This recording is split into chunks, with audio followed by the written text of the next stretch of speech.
Hey guys, grow the farm up.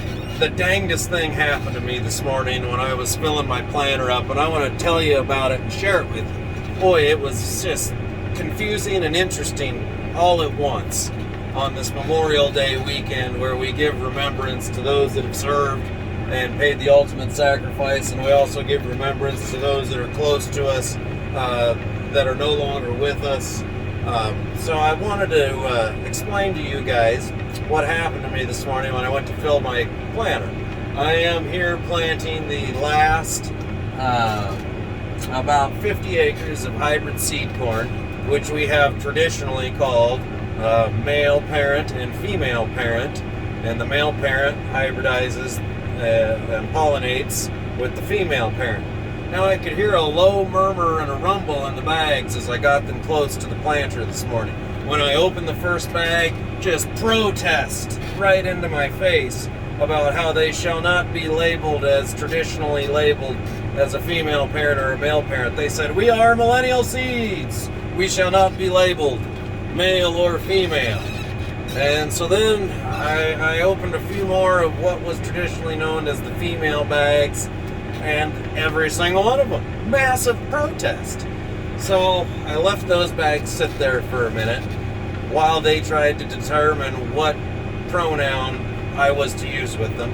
And I went and opened a few bags of what is traditionally known as the male parent seed.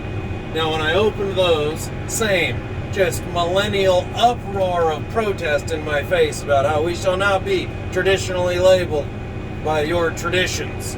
We are more concerned with equality than we are with quality.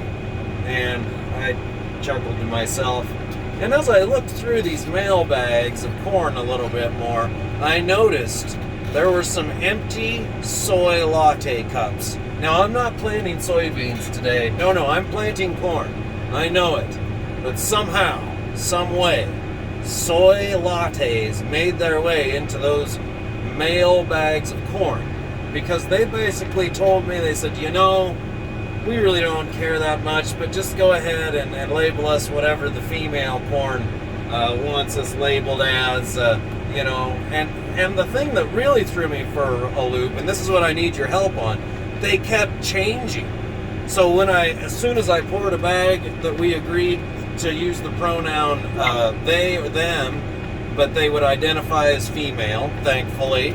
Thank you, seeds. We came to a decent agreement. As soon as I poured the bag, they decided to change. And they no longer wanted to identify as a female seed. They wanted to identify as a male seed. I said, well, this is just not going to work.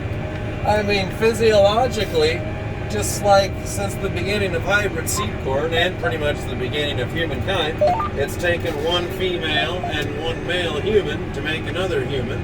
It takes, one female parent seed and one male parent seed to make a hybrid, a good quality hybrid that will yield for you next year. But these millennials care not about quality. They care only about equality. So that was my little lesson this morning in how far behind the times we are out here in rural America. Boy, oh boy, are we some genderists. And man, these seeds, they just wouldn't let me hear the end of it. So we finally came to a discussion point. I said, well, how about we try numbers? Rows 4 and rows 9, row 4 and 9, or should I say 4 and 9, are traditionally known as the male rows, and then 1 through 3, 5 through 8, and 10 through 12 are traditionally known as female rows. That didn't fly either, because the numbers offended the millennial seeds greatly also.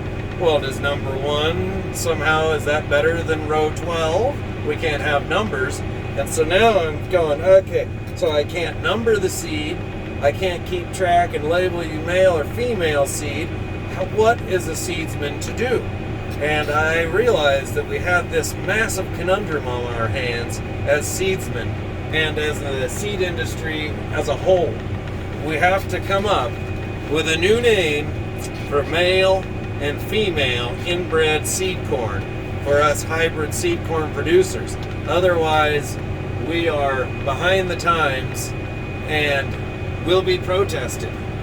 My own seeds protested me this morning.